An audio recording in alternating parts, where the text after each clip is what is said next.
commencé dès les années 1967. La JET, c'est la Confédération de la Tunisie. Elle a commencé en 2012.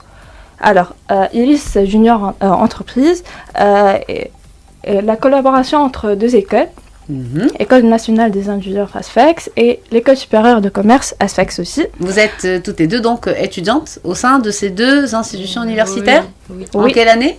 Je suis en première année LFG. D'accord. Et moi en deuxième master. D'accord, très bien. On fonctionne comme un cabinet de conseil. Nous mettons des projets dans nos domaines d'expertise qui sont le marketing, les plans d'affaires, l'étude de notoriété et les domaines de l'expertise des ingénieurs, comme les applications mobiles, les études de RDE. Et ça couvre un domaine assez large quand même, c'est bien. Oui, on est polyvalent. Ils sont polyvalents. Oui. Moi, je salue tous les membres d'Iris Junior Entreprise. Les Sfaxiens qui sont à l'écoute, les étudiants de Sfax, nous sommes très heureux de vous recevoir aujourd'hui dans le campus. C'est un honneur pour nous que vous soyez venus de Sfax pour notre radio. Et donc, vous organisez un événement. Oui. Ça démarre demain? Après-demain? Après-demain. Après-demain, d'accord. Oui. Je vais parler de l'événement. Notre événement s'appelle Un jour, un étudiant, un entrepreneur. On est en collaboration avec la meilleure junior entreprise au Maroc, qui s'appelle Hassaneya Junior Entreprise. Ils organisent leur 4e édition au Maroc et nous, notre première édition en Tunisie, sous le thème 100% tunisien, pour encourager les jeunes d'investir en Tunisie et tout. Super. Le concept de cet événement, c'est qu'un chef d'entreprise accepte d'accompagner un étudiant durant toute une journée de travail au sein de son entreprise et pour avoir un partage d'expérience et partager la culture entrepreneuriale et tout. En fait, nous, les étudiants, on fait des stages au sein des entreprises. Donc, on reçoit des ordres et on les fait... les exécutez, oui. Exactement. Alors que durant cet événement, on sera avec les gens qui décident, les décideurs. D'accord. C'est comment l'accompagner? Qu'est-ce que ça veut dire l'accompagner durant une journée? C'est une forme de parrainage? C'est-à-dire qu'il va assister à toutes les activités de ce chef d'entreprise? Oui, d'accord. Il va assister aux réunions si possible et il va joindre les équipes, comment ils travaillent, comment le responsable ou le chef d'entreprise gère son équipe et comment il parle avec tout le monde. D'accord, d'accord. Et donc il faut vraiment qu'il joue le jeu, le chef d'entreprise. Oui. Et ils sont satisfaits. Il y a plein d'entreprises qui ont accepté, oui.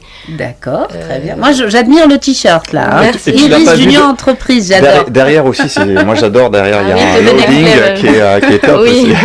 Super, très bien. C'est notre hashtag. Excellent. Donc, ça démarre après-demain. Alors, concrètement, ça va durer 2 mois, alors, si j'ai bien compris. Oui, ça commencera après-demain, le 3 mars, à Hôtel Bojodiefa. On aura notre séminaire d'ouverture. On aura des tables rondes. Dans chaque table ronde, on aura un thème avec un chef d'entreprise et avec des étudiants. Et puis, on aura l'affectation des accompagnements. Chaque étudiant va être accompagné par une telle entreprise. Mais justement, il sera affecté comment? Comment ça va se passer? C'est à nous de faire le truc. Moi, je m'intéresse toujours à ça. Je propose toujours la formule du tirage au sort. On m'a dit, oublie. Ah oui. C'est jamais un tirage au sort. Mais concrètement, je veux dire, c'est au feeling. C'est par profil, comment ça se passe? En fait, on a un formulaire à remplir. Ouais. Il y a des CV. Ah voilà, on est d'accord. Oui. Mais le principe de un jour un étudiant, un entrepreneur, c'est pas qu'un étudiant passe une journée dans une entreprise qui a vraiment le même domaine de compétences qu'il étudie ou qu'il fait. Mais c'est l'esprit entrepreneurial lui-même. Voilà, qu'il accepte aussi quelque part de se mettre un peu en danger en choisissant peut-être un domaine qui ne correspond pas tout à fait à ses études. Exactement, oui. On a besoin d'être polyvalent. Nos jeunes étudiants doivent être polyvalents parce que on ne trouvera jamais notre job si on n'est pas actif et ouvert d'esprit et tout. On doit toujours aller voir et chercher et tout. Voilà. C'est important de s'adapter en entreprise. Exactement, oui.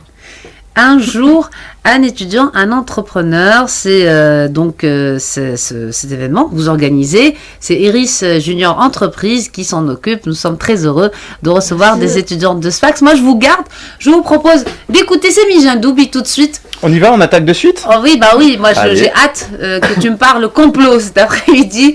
Le complotisme sur Internet, voici la chronique digitale de la semaine. Alors ce soir, on va parler justement de complotisme sur Internet. Alors les théories du complot ont toujours existé et stimulé l'imaginaire collectif. Manipulation, secret d'État.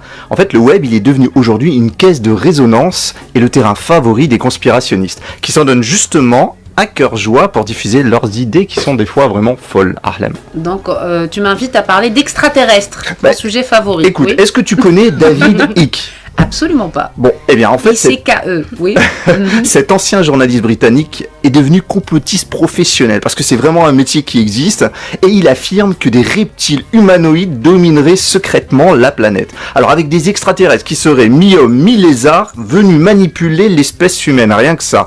Et de nombreuses personnalités telles que Barack Obama, la reine Elisabeth, Madonna, Katy Perry pour ne citer qu'elle, seraient en réalité des reptiliens déguisés en humains. Ça commence très bien. Très bien. Je vous gâte ce soir. Et le succès des théories du complot, en fait, à l'ère des réseaux sociaux, parce que c'est ça qui nous intéresse, il s'appuie justement sur les doutes des internautes. Alors, faut bien comprendre que ça n'a jamais été aussi simple de diffuser des fausses informations sur le web.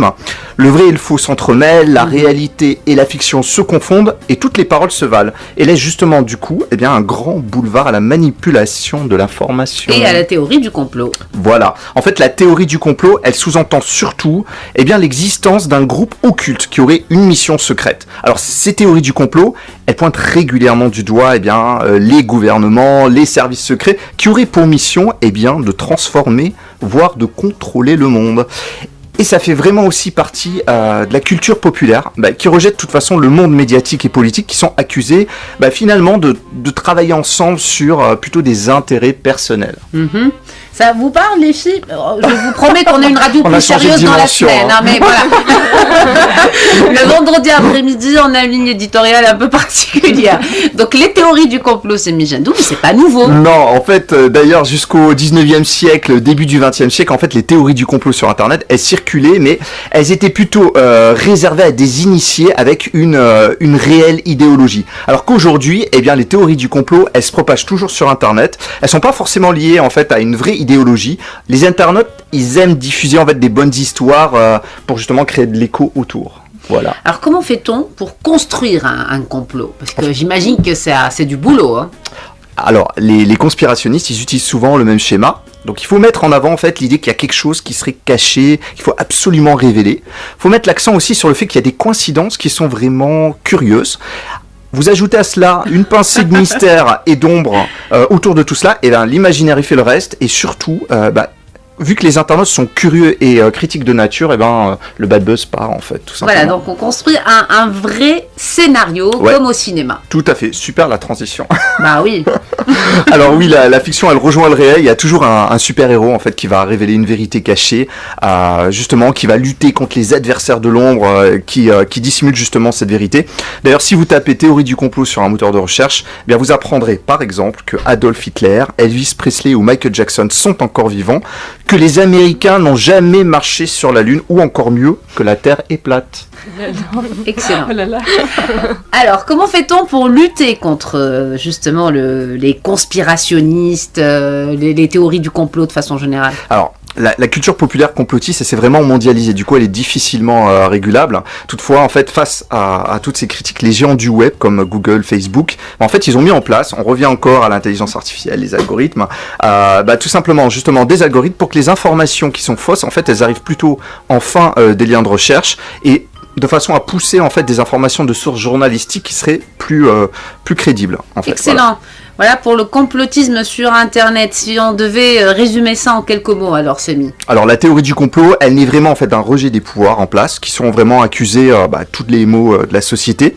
Mais c'est aussi vraiment un moyen d'exprimer son désaccord. C'est une forme de rébellion face à une situation sociale qui est souvent difficile. Voilà. Parfois, c'est tellement difficile que vous voyez des reptiles humanoïdes, je sais pas, je ne regarderai plus C'était personne. très léger ce soir, je trouve. Voilà, il y a des gens que je ne regarderai plus de la même façon, je t'avoue. Ça vous parle, les théories du complot? Elles font une tête bizarre. C'est bien le direct. Voilà, Iris Junior Entreprise, on vous garde, on revient vers vous dans quelques instants. On parle de cet après-midi, de cet événement que vous lancez après-demain. Un étudiant, non, un jour, un étudiant, un jour, un étudiant, un entrepreneur, c'est le séminaire dont on vous parle aujourd'hui dans Campus. On a le plaisir de recevoir 2 étudiantes qui appartiennent à Iris Junior Entreprise. Avez-vous déjà un aperçu du parcours d'un entrepreneur? Souhaitez-vous partager des expériences, échanger des idées? Avez-vous toujours hâte d'avoir un œil d'expert sur le monde, le domaine de l'entrepreneuriat? Voilà, cet événement vous intéresse, il est conçu pour vous et c'est pour la première fois en Tunisie. Alors les filles, j'ai bien compris, on a présenté l'événement tout à l'heure, c'est donc du 3 mars jusqu'au 1er mai. Exactement, oui. Et donc une expérience très intéressante, 60 jours d'apprentissage, 60 jours d'aventure que vous proposez pour les étudiants. Ça démarre après-demain, le 3 mars exactement, à Sfax. Et alors comment fait-on pour participer, pour entrer en contact avec vous? Pour nous contacter, on a un site web irisge.tn ou bien notre page Facebook, Instagram et LinkedIn Iris Junior Entreprise. Voilà donc comment les contacter pour vous inscrire, parce qu'il faut s'inscrire au séminaire d'ouverture. Oui. Donc il y a un lien, vous cliquez dessus, voilà, vous vous inscrivez. J'imagine que vous êtes ouvert à voilà, toutes les propositions du côté de Sfax. Et voilà, donc est-ce que vous avez pensé à une clôture particulière pour l'événement? Comment ça va se passer à la fin? La clôture, on aura un panel dans la cérémonie de clôture. On aura des invités d'honneur normalement et voilà. Mais ça sera le 1er mai. Oui. Ce sera le 1er mai. En fait, chaque étudiant qui a passé une journée au sein d'une entreprise va faire le partage d'expérience dans la cérémonie de clôture. Il va revenir sur cette journée en la décrivant, en disant comment ça s'est passé, ce qu'il en a appris, ce qu'il en a retenu. Oui, pour partager son expérience. En fait. Oui, on assure pour tous les chefs d'entreprise le professionnalisme et la qualité et tout. En tout cas, vous avez une solide réputation, hein, exactement, de façon générale. Oui. Donc, Halima Kamoun, Nolfa Megdish, merci beaucoup d'avoir été des nôtres. Merci. En fait, je tiens à remercier toute la comité d'organisation de cet événement, et spécialement nos très chers membres qui ont été... qui m'ont accompagné durant toutes mes journées dures pour rencontrer les chefs d'entreprise et tout. C'était dur? Oui. Surtout qu'en plus, vous faites ça en plus de vos études. Oui. Donc, voilà. Oui, on fixe des rendez-vous et on va pour parler de l'événement et on prospecte et tout. Voilà, donc tous les membres d'Iris Junior Entreprise. 60 membres, oui. Bravo, j'espère qu'ils sont à l'écoute. Oui, vraiment.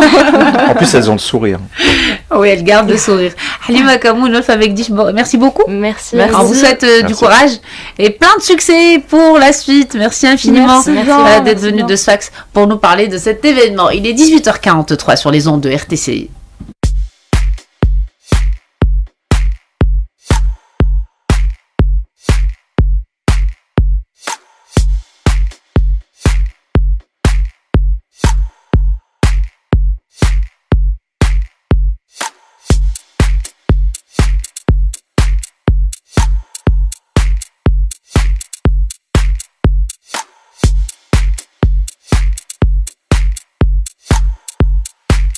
Are you with me?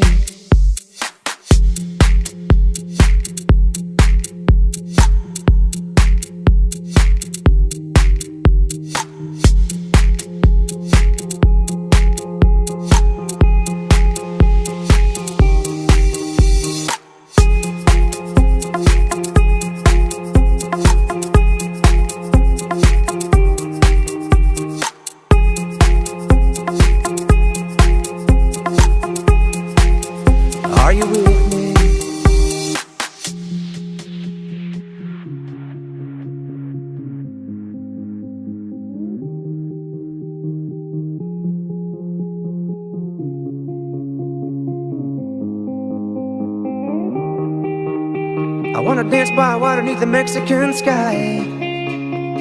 Drink some margaritas by swinging blue lights.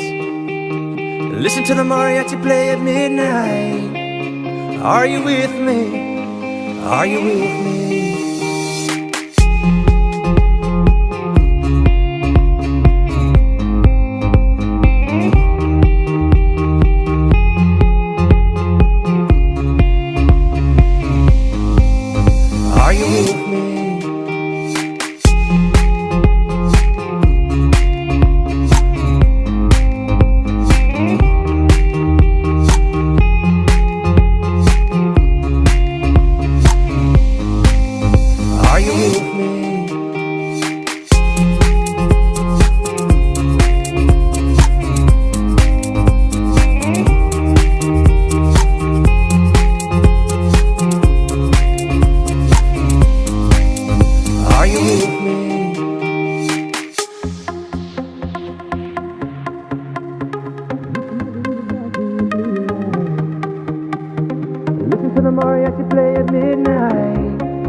Are you with me?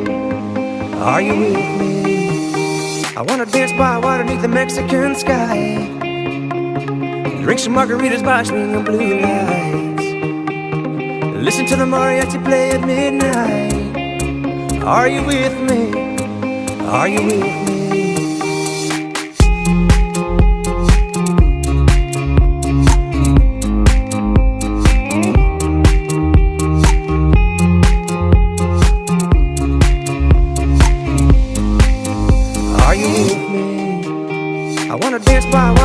Mexican sky.